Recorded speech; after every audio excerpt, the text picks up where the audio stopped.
forgot. I got 15 up for you, nigga. Hey. 15 shots to the head, 15 shots to the basement. 150 shots to the house, call it 15 going crazy. 15 shots on the water, shooting up shit like a...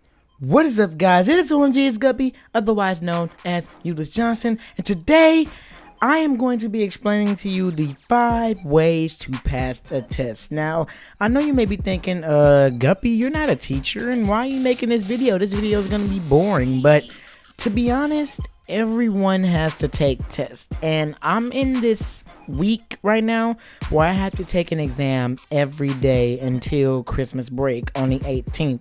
So I just got home early from school after taking my exam, and I found out that I used these 5 tips that my teachers gave me to pass the 2 exams that I took today.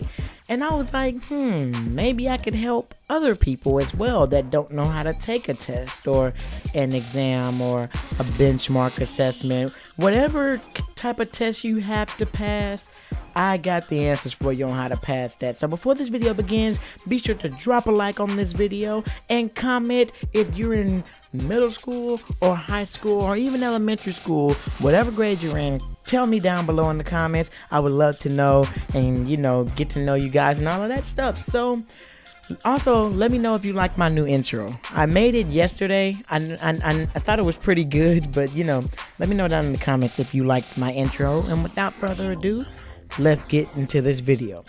So, number 1 on how to pass the test, always read the questions first. Now, this goes for reading language arts tests.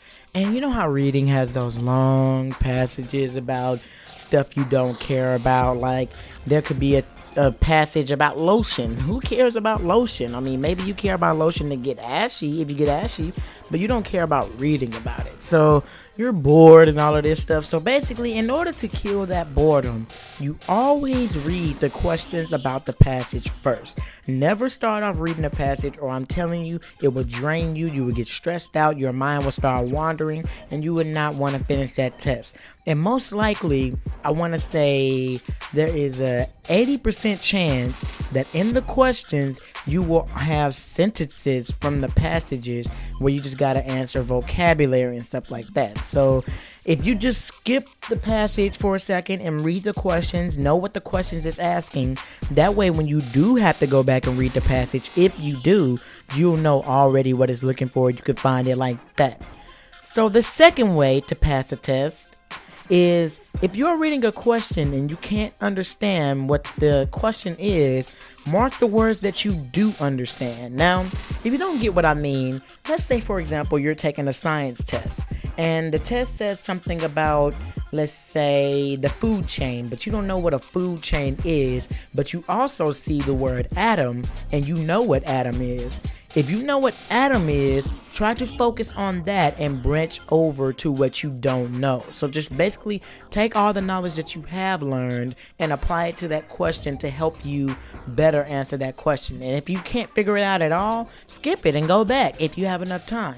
Just go to an easier question, ease your mind, do all those easy questions first, then come back and go to the harder questions later.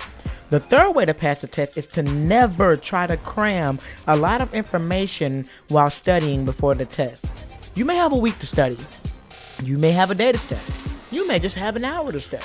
But in that time that you do have to study, never try to cram a whole bunch of information before the test, or I'm telling you, you will forget all of that by the next day and you will not remember even half of what you learned that day. So it'll just be pointless. If you're studying, watch TV while you're studying. I'm not saying study while watching TV, but like if you're watching, let's say, Empire, and enjoy your Empire show. When a commercial comes on, take that 5 minutes to study. Maybe answer a few quick vocabulary questions. Then when your show comes back on, take a little brain break. Come back to it. I'm telling you, it'll work way better than trying to cram a whole bunch of information.